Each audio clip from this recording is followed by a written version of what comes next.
Welcome back to the Comfy Chairs, a podcast from 123 Limited. This is Kate.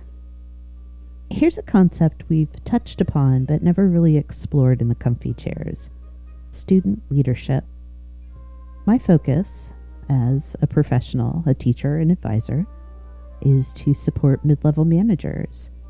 I'd like to talk about the next generation of senior leaders who need support and growth opportunities now for when they lead from the top in the future. The logical extension of this work is to move further down the pipeline, isn't it? From managers to supervisors to frontline staff, and maybe even beyond. Naturally, if the goal is to develop leaders, you will see the value of teaching students essential leadership skills. While I'm not here to announce a change to my business, I do want to begin exploring this topic with more intention. For many years, I was fortunate to volunteer with the Leukemia and Lymphoma Society's Team and Training Program, raising funds for research and patient services. LLS also supports a program called Student Visionaries, which provides a unique extracurricular opportunity to high school students. While fundraising, these students have the chance to learn how to lead, to organize teams, to set goals, to communicate a vision, just to name a few aspects of what they learn and do. I'm fortunate that my path crossed with Emily Barnett recently, who currently works as a Student Visionary Campaign Development Manager. Before this role, Emily taught high school, and she has a clear picture of the needs that today's students have to learn to lead.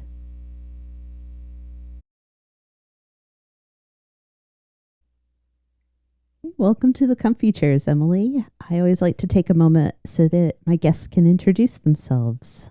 Please. Yeah. Well, thank you very much for having me. I am Emily Barnett, and I am a former teacher, and I now work in nonprofit fundraising for the Leukemia and Lymphoma Society. Um, I'm married, have a 2-year-old daughter named Stella. I'm kind of typical in the sense we spend a lot of time, family and friends, all of that. Um, Free time, I like gardening and thrifting and reading, crafting. It's kind of the if a grandmother likes it as a hobby, I'm all about it. So that Oh, is, that's fabulous. yes, Great. my teenage self would be horrified at how much I just basically want to be my mom and grandma now. But Right. I think it's such a wonderful natural progression, isn't it? I've yes. realized recently, I'm like, yeah, I'm turning into my mom. Mhm. I could do a lot worse. Yes, 100%. Definitely. Now, you are a former teacher, if I remember correctly, high school, right? Yes. Yeah. Middle school and then high Middle school. school So and high school. yeah, All the yeah. fun years. Oh yeah. Yeah. So yeah, I taught for 6 years Hmm. total. So I taught 8th grade language arts at middle school in Xenia, um, at Warner, Hmm. and I'm actually from Xenia, so it Okay. was very unique experience. My first classroom was right next door to my 8th grade history teacher, so it was a neat experience. And then Wow. I taught for 3 years at Waynesville High Mm, School as a 9th grade English teacher. excellent. So yeah, Yeah. Well, thank you for doing that work. And I think the work you're doing now is in some ways equally as important, thank you. because you're still involved with students, as the Student Visionary Program Coordinator, Campaign Coordinator, sorry. Fine. But then the Leukemia Lymphoma Society Mhm. is such a wonderful organization. It's such a great cause.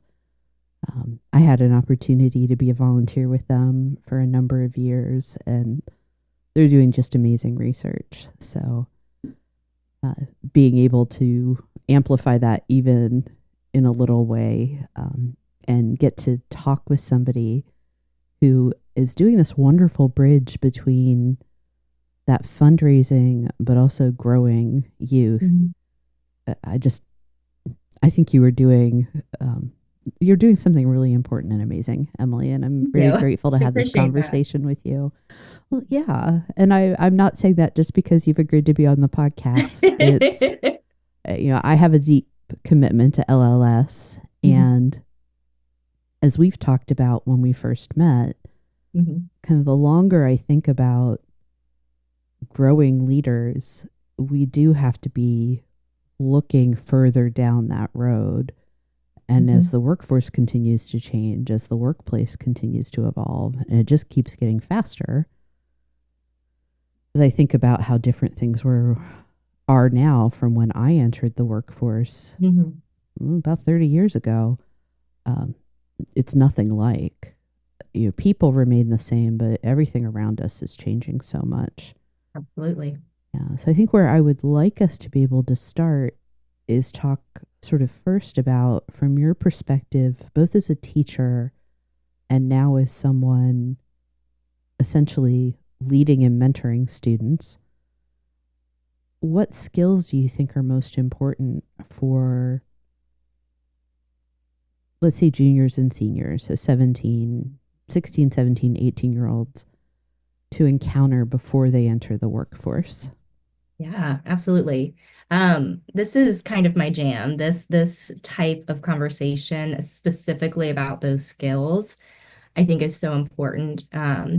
Especially, there sometimes is an emphasis on, and even just the phrasing of like a soft skill, Mm-hmm. um, you know, as maybe not as important as maybe some more technical skills or academic skills or whatever the case. But I think, and personally, I think those are all things you can learn, right? You can always learn how to use Excel. You can always Yeah. learn how to what X, Y, and Z. But some of those kind of fundamental, you know, more personality, social skills in that way, it's tough to learn if you are not continuously developed Mm-hmm. over a long period of time. So I'm really passionate about that. But, one of the biggest, I'd say, is flexibility and dependability. And I think those work together. I think, where you are always going to experience change in your workforce. That is every every industry, every job boss, that is so inevitable. It is. Um, it's inevitable in your own career. And it just can't be a massive setback every time it happens. And so learning how to adapt in that way, how to be flexible, to think on your feet, all of that, I think is crucial. And I think it's part of showing that you are dependable. Mm-hmm.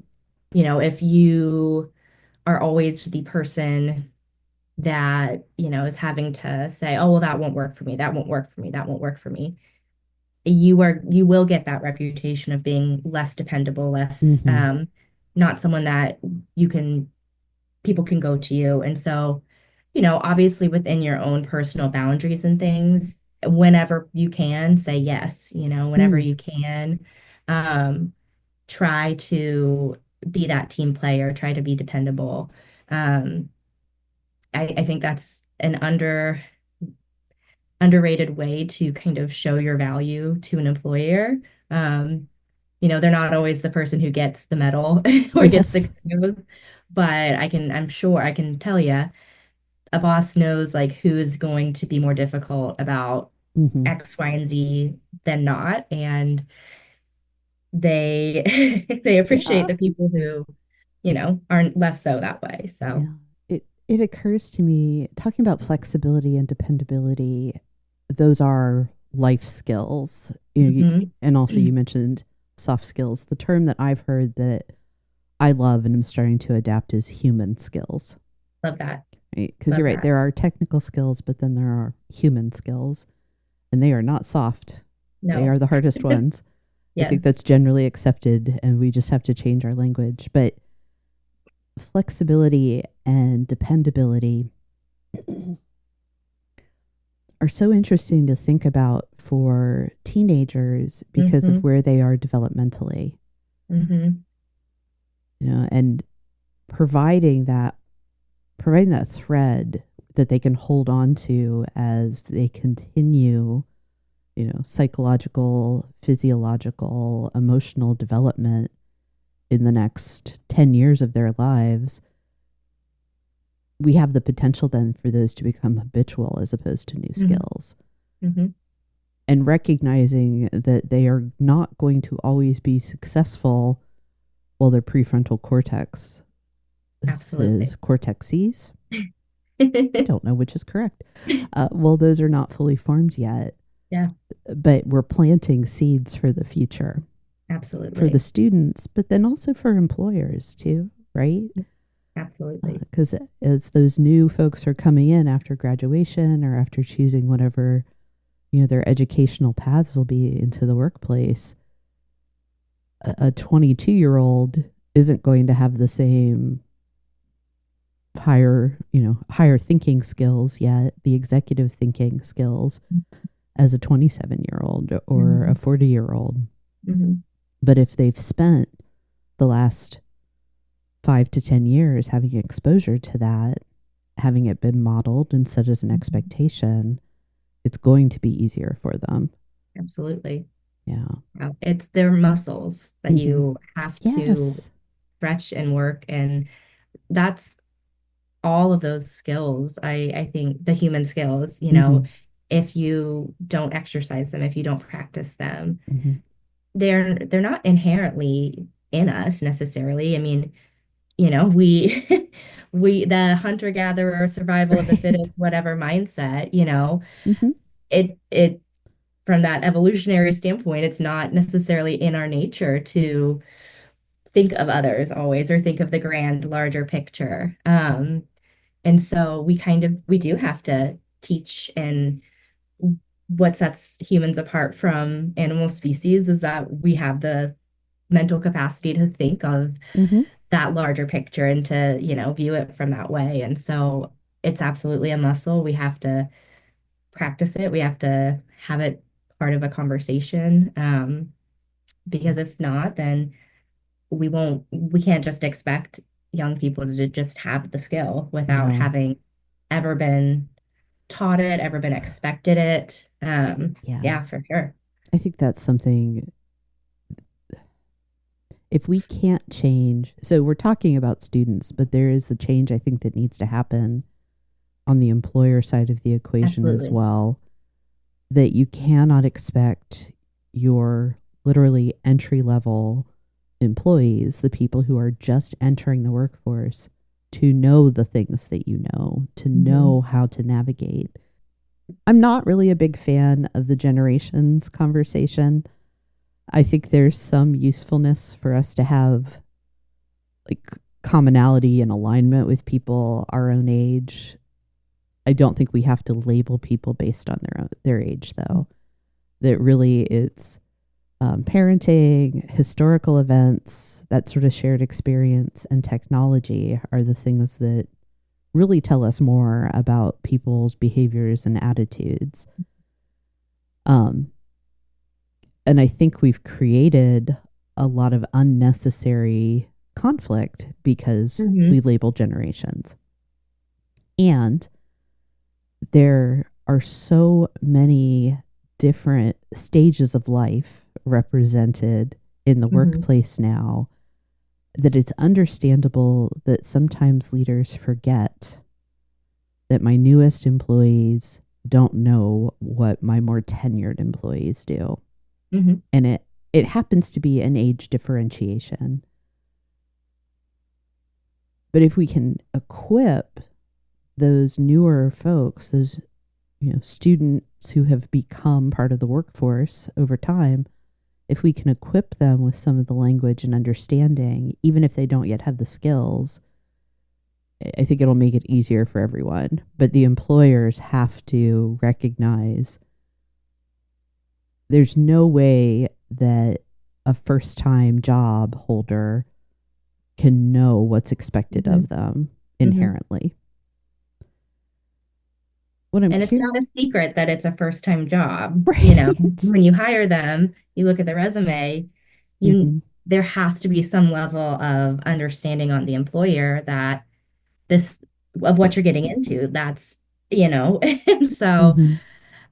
yeah, I Yeah. agree. And I think the thoughts on like generations, I think it's a really interesting point. And, I don't know that I had ever really had a super active opinion Mm-hmm. on it much as far as the terminology and but I definitely can see your point in what you're saying. Mm-hmm. And I think it's both and. I think that there's definitely merit to noticing patterns and trends among various groups Mm-hmm. and you know what that says about them, whatever else. But I also think there's a weird level of competition Yeah. that comes into play. Mm-hmm. There's that's a whole Well, other, there's so many reasons for that, but it's something I saw in teaching a lot. oh, You I kind of bet. you'll see like sort of the disgruntled person who's close to retirement, who's been around forever, who often will look at the new teacher as if they are just so naive and, Because bright-eyed. because And they they are. are. They are. And But so were yeah, you 40 so were years you. ago. Yeah. And Yeah. just that odd competition of, if they're enjoying themselves, does that reflect poorly on me? Or, there's Mm-hmm. just, and there's definitely, society, the Mm-hmm. culture at large doesn't always value age. And in Mm-hmm. fact, quite the opposite sometimes, where, um, youth is this immortalized thing.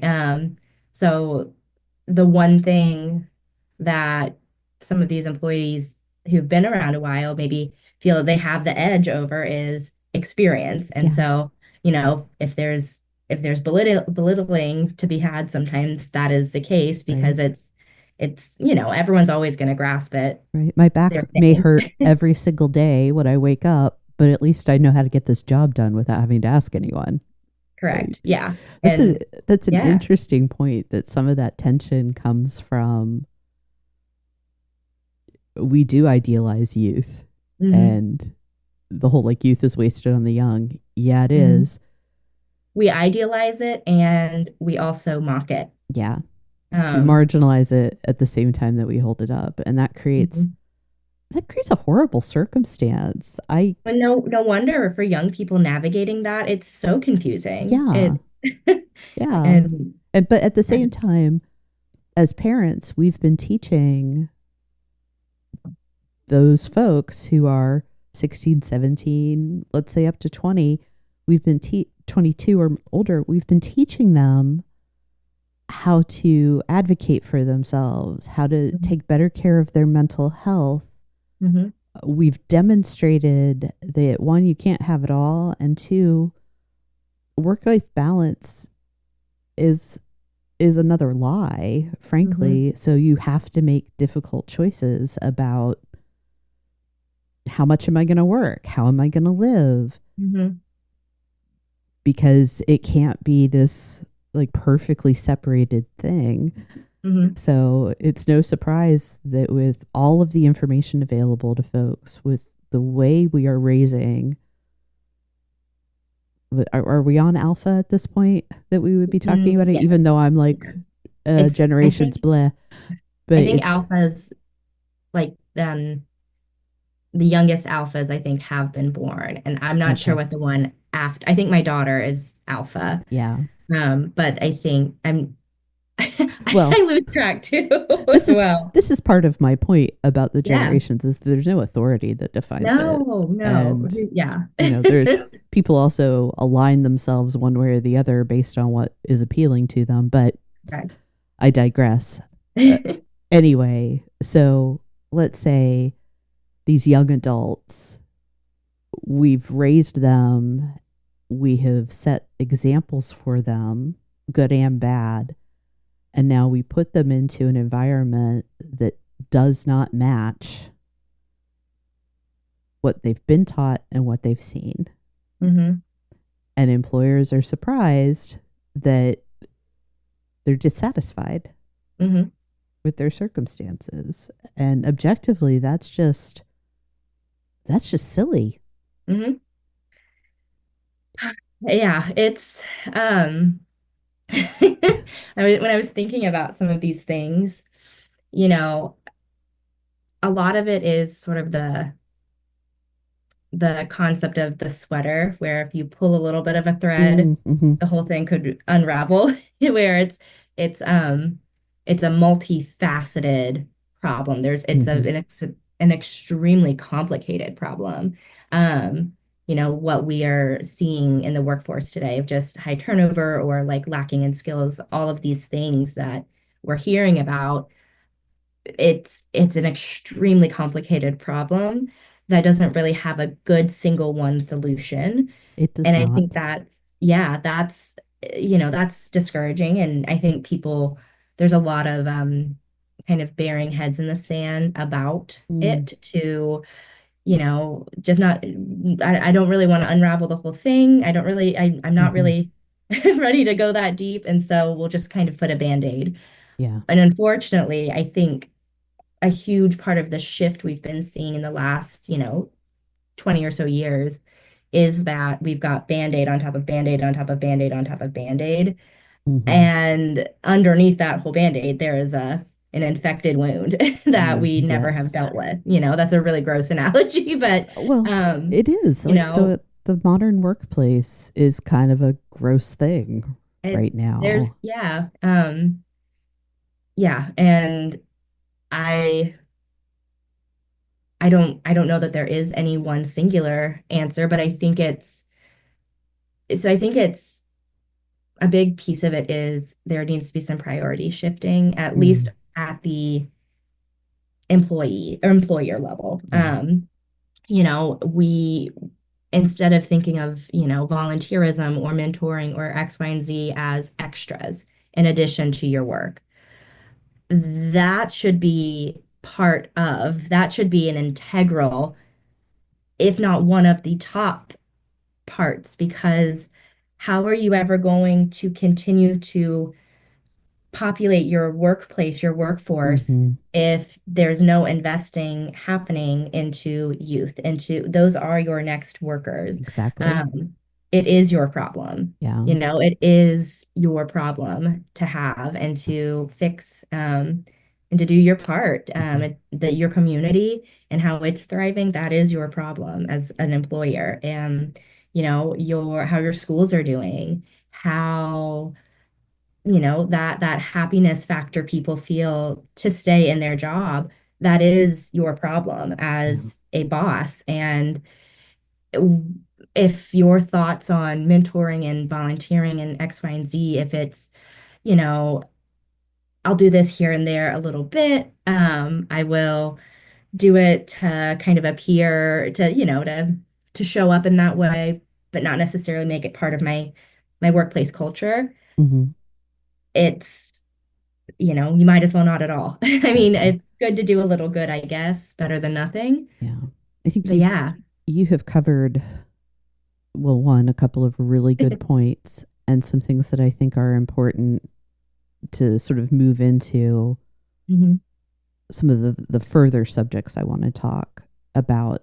You are absolutely 100% totally entirely correct that there is not one single simple solution Hmm. to the issues that we've been discussing and that the global workforce is facing. Hmm. I think you are also correct that some people see that and they respond with despair or Hmm. indifference because it is big and complex. Hmm. I think the other thing that I love hearing is that if you are a leader in any capacity, your responsibilities don't end at your office door, essentially, Hmm. metaphorically, that you are also responsible for ensuring not just the succession into your role, but how are we pulling people into the external pipeline? And that Hmm. includes young adults. Hmm. And I know there are a lot of employers who are thinking about this. It is not a brand new idea, but I think to your point, it can't be, we have to stop viewing it as extra that it needs to become part of how we do our business. Mm-hmm. So this is then to get us to talking about, so we can't solve it all, but we can start making changes, Mm-hmm. identifying the fact that one of the things to do is to consider making leadership include responsibilities for student mentoring. Mm-hmm. That's where I want to go next, is what are Yeah. some of the things that can be done? How Mm-hmm. can we start introducing these essential skills like flexibility and dependability to young adults now and not when they enter the workforce? Yeah. Um, so it's a big It question, is. absolutely. Yeah. Um, because it's something that, just like we've been talking about, it has to be done concurrently with potential systemic changes, things of that nature. That's Mm-hmm. all. It's, but you can't wait for those things Yes, to happen. You can't, exactly. sit around and just say, well, I'll bring more people in when this thing stops or that Mm-hmm. thing. That's that only pushes the can farther down the road, and makes it someone else's problem later. And, it's that kind of that self me mindset. A lot of times it's the younger generations, so to speak, they get kind of labeled with that. They're It the is. me. But, ask someone who is high up in their business to, put themselves in a risky situation, and you might see that the me is not just young people, and, It's not. it's all of us. And, there's some human nature there. But I think if on a personal individual level you do not believe in collective good, um, that's a Yeah. you kind of have to, that's kind of a starting point. And if not, then I don't know that I don't know I can have a conversation with someone who kind of doesn't fundamentally have that idea. If you don't understand that everyone benefiting and doing well benefits everyone else, I don't know how to help you with that. But if you do understand that, then we can talk and we can have Mm-hmm. some solutions that we, can problem solve. I think, again, if your focus is that it's an integral part of your business, if you believe that, um, investing in your employees' happiness and satisfaction is important, if you believe that it's essential for your business, that's a huge first stepping point. So once you get to that point, truly, I think mentorship is easy once you are doing it Mm-hmm. in that sense, because really all you have to do is authentically share your experiences, your lived experiences. That is the best way, I think all of us on some level have to learn things the hard way. We really, Yeah. that's and I think the best thing a mentor can do is to give the knowledge they have learned the hard way, so that it's hopefully a little bit less challenging for that person receiving the information. Um, Yeah. Well, it's also, being mentored doesn't mean that you're never going to make a mistake. Absolutely. Yeah. Um, it's not like a fast pass. It's not a cheat code. It Yep. it is a way for us to, as you talked about, to create this mutuality Hmm. that my mistakes, my learnings, my successes even Hmm. can guide you to getting to better faster, Hmm. and that we all become better as a result of this. When you were talking, I was reminded of a book I just read. The title of this book is The Serviceberry. It's a Oh. very short book. It's just like this lovely little volume Mhm. talking about collaboration and mutuality. Mm. And it's just that so the Serviceberry, the example of the Serviceberry is that by providing fruit, Hmm. it creates it continues its own existence because of the birds and other animals that eat it Mhm. and make it possible for its seed to spread. But it's also feeding. Um, the author talks about the experience of harvesting service berries with her neighbors and how that's Mhm. creating community. And I think that's where we're headed is, do we see ourselves as part of this whole? Mhm. And there can still be competition, Mhm. but not competition at the expense of our continual shared growth. Absolutely. And the way employers and leaders can contribute to that is by disseminating their knowledge, their berries, if you will, the fruit of what Mhm. they've done and learned, um, to that next generation. Mhm. So this is a shameless plug for the work that you do, because I think something like Student Visionaries is one avenue, one pathway that leaders can look at, community leaders can Mhm. look at, how can I get involved and help these students? Not just in terms of donations and fundraising. What are some other, what opportunities does your program provide? And then as a former teacher, what are programs and other ways of leaders mentoring students that you've seen be effective? Well, first, I'm going to touch on something kind of with that idea of service berries that I'm reminded of because, I think I'd be remiss to not bring it up in this setting. It's very much, we're talking a lot about the indigenous idea of 7 generations ahead. Yeah. Um, and it's not just, Native American indigenous cultures, but there's many indigenous cultures that have this concept. Mm-hmm. I'm most familiar with it in that way. I just read a really great book, Braiding Sweetgrass. Same Um, author. It's the yep. same Oh, is author. it really? Yeah. How funny. I had no idea. Yeah. That's really interesting. It was a similar thought process, so Mm-hmm. I'm not surprised then that I was hearing it. But Yeah. so if you're not familiar with that concept, it's the idea that, you know, every current person needs to be thinking in terms of how to benefit the seven generations out.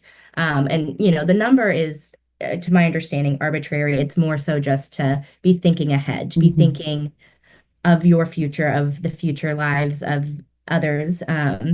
That it's again not as much a me mindset as a we, and Yeah. seeing this collective good. And I think that the Serviceberry's mindset kind of fits into that as well. It's um, you know, is the success of your individual company worth the expense for 7 generations from now? I think that's a good model to keep Yeah. in business as well. Are you doing harm to those who Mm-hmm. come after you? And, that's not to say that there's anything we can do that will have zero harm to anyone ever. I mean, I'm realistic in that way. Um, but I think even just having the thought, even just having that conversation, the desire to Mm-hmm. want to leave things better for others, that's a huge first step. Yeah. And so to what that looks like for student visionaries and just mentoring in general. So student visionaries, I guess I'll kind of explain what it is. Mm-hmm. Um, So I work for the Leukemia and Lymphoma Society, and it is the kind of leader in the nonprofit world of blood cancers, Yes. specifically. So we work on research, we fund advocacy efforts, we fund patient care, lots of things, and it's all for blood cancer patients. Now, a lot of the work we do does end up benefiting other cancer types, Yes, it does. which is great. Mm-hmm. But that's kind of our bread and butter. And Well, so we're a it, nonprofit. it's another Right. example of the work we do benefits everyone. Right? Yes. The Yeah. research being done, funded by LLS, impacts other cancer treatment. Yes. breast and brain in particular are some that we Yeah. see huge overlap with. Hmm. Absolutely. Yeah. And even just we're currently putting quite a bit of focus on pediatric cancers. Hmm. That's going to benefit not just blood cancer pediatric patients, but pediatric patients as a whole. Yes. So yeah, that's who LLS is. As far as Student Visionaries, we are a nonprofit organization. We don't charge our patients for our education services, things of that nature, but obviously the money comes from somewhere, and it is donation driven in that way. Hmm. And so, we could just hire a bunch of people to cold call and go through, we don't have a phone book anymore, but go through the phone book, so to speak, and cast a wide Hmm. net, see what we get. But that's not very efficient. That's not a great use of, donor dollars for staff. We Hmm. try to be really efficient as an organization with how we sustain ourselves and then provide those services. And so fundraising is where that comes in. We have lots of different fundraising campaigns, ways that we Hmm. earn these dollars. The one that I work for in particular is called Student Visionaries of the Year. It is a philanthropic leadership development program and fundraising competition for high school age students. Our volunteers it's their campaign. They are running it. And I mean, they are doing the work. Yes. And so it's unique in that way. I think, we're not the only charitable organization that does peer-to-peer campaigns, but I think some of the ways we do things with students are kind of unique. Hmm. Not to, of course, I think it's good. I'm not to brag on that, Well, but that's good that I you mean, know, you work for the I organization. I It's good you do, think it's yeah. special. Yes. What I think my perspective as having been a high school teacher is unique of that in that I have seen so many different programs come Hmm. through different schools, and they're great. I think Hmm. student council is amazing. I've did student council as a student. I was an advisor, National Honor Society. They're great. Everyone has those. All of those students that are competing for some of these, like not even just college admittance. I think we see even more competition now amongst like scholarships and things. Hmm. Or even just resume builders, because not everyone's going to go to college. So it's, diversifying their portfolio in some way. This is a very unique opportunity. It's Hmm. something that not every high school does, not every high school student within that particular high school is doing. It's got that exclusivity. Um, and it gives a chance for students to have actual real world practice as opposed to mock types of things. A lot of traditional programs in schools, there's a mock element of it, like a mock debate or this or that. Hmm. Great, wonderful practice. Yes. You cannot replace that with true experience. And so within the Student Visionaries program, we have candidates, which are our student leaders, and they are essentially running for the title of Student Visionary of the Year. It's great. And it's awarded to the candidate and the candidate team in that area who raises the most funds at the end of a 7-week period. Okay. Within that, we encourage students to reach out to their networks, reach out to their parents' networks. Hmm. We encourage them to reach out to corporate sponsorships. That's one piece I think super unique about the program. Not many high schoolers might have an opportunity to stand in front of the decision maker at a six-figure company. No. That might not be something they would ordinarily have the chance to do. They could have the chance to do that with this program. Um, they can network with influential people in their community, Hmm. all kinds of things like that. They lead teams. Ultimately, they get to earn volunteer hours and have a really cool resume boost. So that's what the program is. So, your question of types of mentoring that I have seen, this is a great one. This is a great example of that. It's definitely not the only one, I though. love the model that's baked into that. Hmm. You talked about present them with an opportunity and embolden them. Hmm. So that's the model. We provide opportunities to do the thing. Hmm. Let's take dependability. Hmm. You can even do this, frankly, you could do this with your own kids if you Yeah. think about it in this way. But if you have the opportunity to work with or mentor students that aren't part of your family, what is that opportunity for dependability? Hmm. Maybe it's checking in by a certain time, or Hmm. providing an update, sending an Filling email, deadlines. Yeah. yeah, a deadline, or attending something. Hmm. You give them the support by being really clear about, this is how to go about doing it. Here are your guide rails. Here are the resources to help you. You let them have the experience of doing it, and then help them connect how their activity, their action, their choices led to the result that they got. Hmm.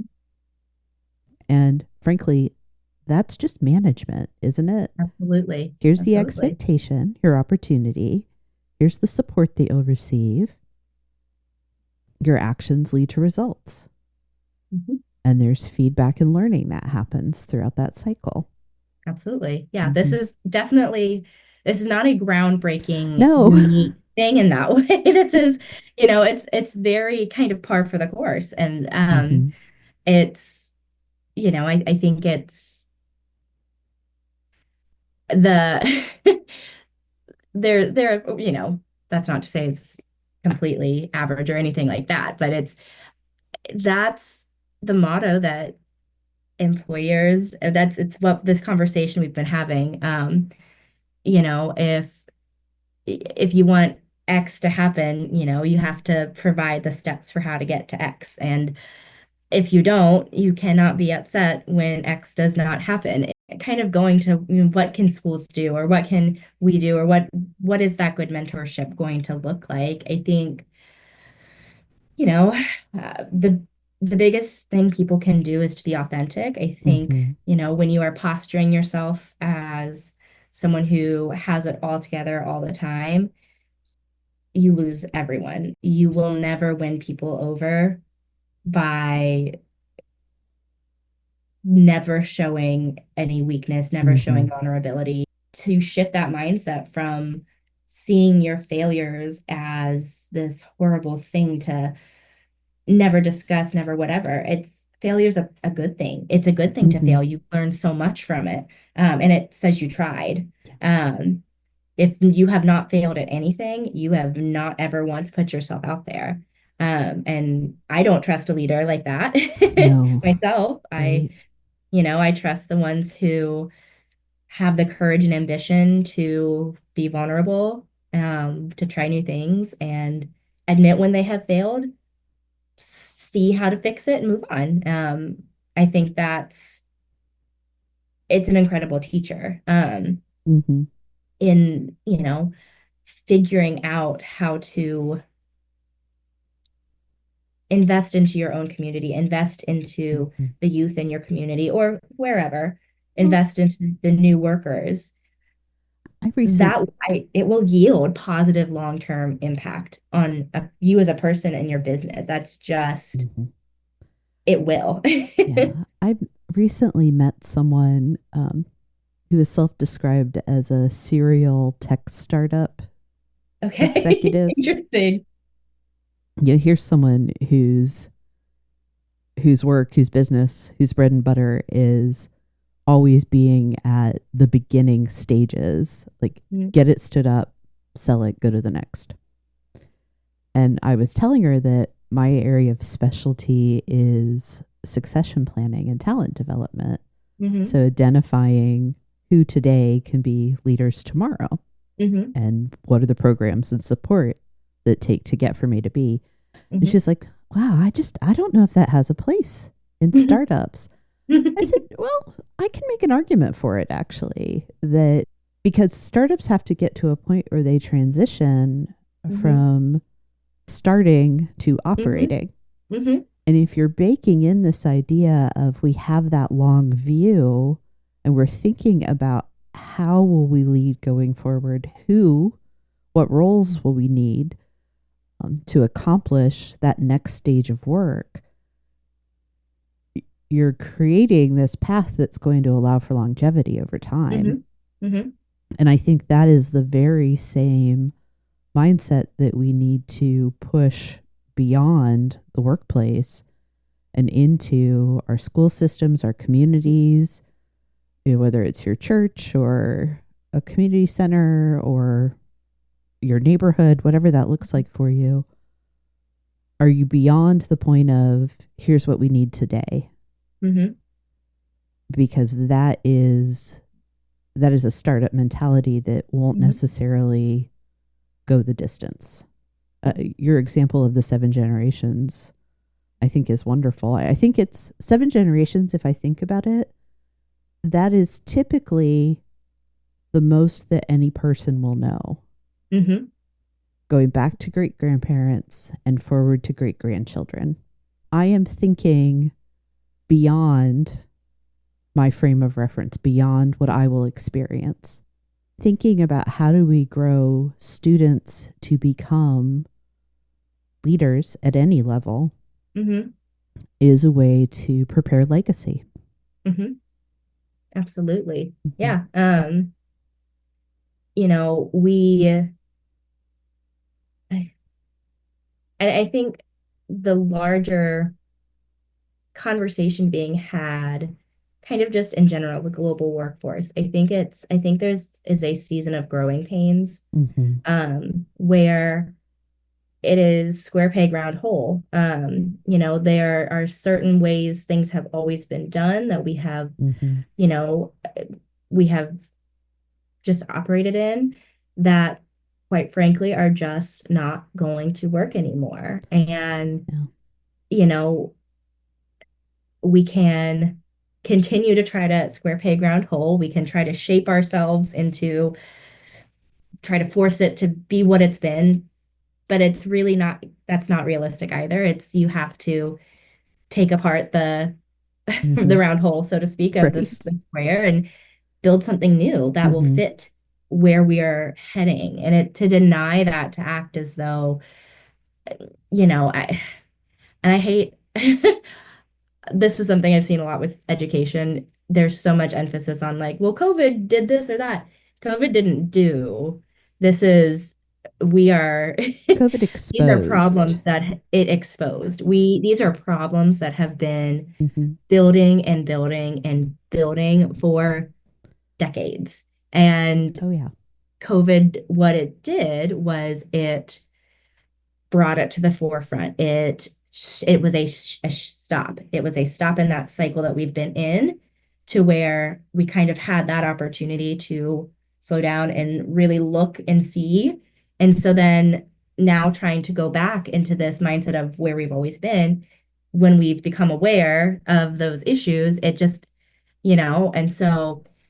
Yeah. Well, frankly, go ahead. I'm sorry. Well, no, that's fine. Yeah. Well, frankly, it's as behind the times as the workplace is, education isn't keeping pace either. Like we are still educating people to enter the industrial workplace. My gosh. We're still working on this, like, you're going to become somebody that works in a factory. That is the methodology. That's the methodology that was established, you know, 100, 150 years ago. And it's not really evolved yet. So, and the workplace is still treating people like shift workers. We zoomed past knowledge work, and we've gotten, now that we are in this post-industrial information cloud age, we are not educating people or creating jobs yet, other than through like absolute necessity, because all of these gaps are being realized. We're responding as opposed to planning. Absolutely. And I think the disconnect between business and education that's existed for a long time. Like education was just always going to be the funnel. Mm-hmm. It, we can't have a line between them anymore Mm-mm. because there has to be this flow of information about need and capability Mm-hmm. constantly. And it's not just the educators or the administrators. Mm-hmm. There has to be this interaction with the student body as Mm-hmm. well. And it's a chance for leaders and experts to be more engaged with those centers of education in their communities so that the people that either come to work with them or take their roles or start filling jobs that never existed before, Mm-hmm. they're already part of that community at that point. Mm-hmm. I think interestingly, we will probably end up sort of make this full circle back Mm-hmm. to like apprentice and journeyman Mm-hmm. practices. Even though we progress technologically, we kind of go back to those old systems in a lot Mm-hmm. of ways. All of this comes down to whether you're talking about your current employees or the future employees, little decisions Mm-hmm. will get you where you need to go. Absolutely. Um, and you have that opportunity every day, every choice to model what you want, both what you want for yourself, for the team, for the business, Mm-hmm. and that will have an impact. Absolutely. It can be enough. It can. I can't think of a better place to kind of get to in this conversation from talking about what is it that essentially what is it our children need from us now Yeah. to be successful in the workplace later. They need flexibility, they need dependability, both as what they receive and how they behave. And the way we get to that is in our small decisions today. It's in accountability. It's in building that stamina. Mm-hmm. It's in nurturing. That Yeah. cannot be excluded and left out. It's in vulnerability and apologizing and coping and being able to pivot to something new. Mm-hmm. I mean, it's in all of that. It's, from all of these are sort of the ambiguous pieces from a practical perspective. It's okay, if you're a community leader and it's important to you that students have the ability to have leadership, is there a program you can invest in? Schools can't have it as an afterthought either. It has to be Correct. integral as well, but they need help to make that happen. Mm-hmm. They need monetary support. They need um, leaders in the community who will volunteer time, Yeah. or their knowledge, whatever that looks like. And doesn't have to be with a big organization, it can be small, it can be your individual community, Mm-hmm. a small scale, those small individual pieces, it adds up. We can't see ourselves like people are like, I don't have kids in the school system. Oh, I don't. I hate that Yeah, you argument. do.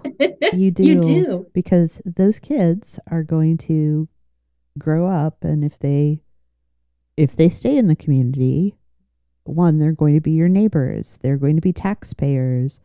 They're It going to could be be your nurses in the your, nursing yeah, I was home. going to say your lawyers, your doctors, Huh? your, the cooks at the restaurants. If they leave the community, that is all of that resource leaving. So Mhm. we all have children in our school systems. We all have connections Yeah. in our communities. A good friend of mine talks about parenting as your job is to put awesome people into the world, 100%. Awesome people make for an awesome world. right? And who doesn't want that? Who I does want it. I do. I find me someone who doesn't. I mean, we all have different ideas of how that's done. And Yeah. I think that's what a lot of it boils down to is assume good intentions and assume everyone, if, and try to be someone who is Mm-hmm. leading with that good intent. And Yeah, it doesn't have to be hard. it does not. It most certainly does not. Wonderful. Well, Emily, thank you so much for your time. Yeah, I really absolutely. appreciate it. Happy to do it. Happy to do it. Yeah. For sure. And thank you for one, continuing to care about LLS. I think that Mm-hmm. that's so lovely. Anytime I can tell people about the great work LLS is doing, I am there for it. My favorite Ruth Bader Ginsburg quote is to fight for the things you care about, but do it in a way that will lead others to join you. Mm-hmm. And I think that's very much what our conversation has been. It's, you know, you're going to get great leaders if you are leading in a way that will make others want to be a part of things with you. Yeah. And that is how you will see success. That is how, that Mm-hmm. is how you will see your goals met. Great conversation, Kate. Thank you Thank so much. you. Thank you for joining me today. If this conversation sparks something useful, please follow the Comfy Chairs and leave a review. Those small actions help more people find the show. Got a leadership question you'd like featured in a future Comfy HQ episode? Please send it my way. I'd love to hear what's on your mind.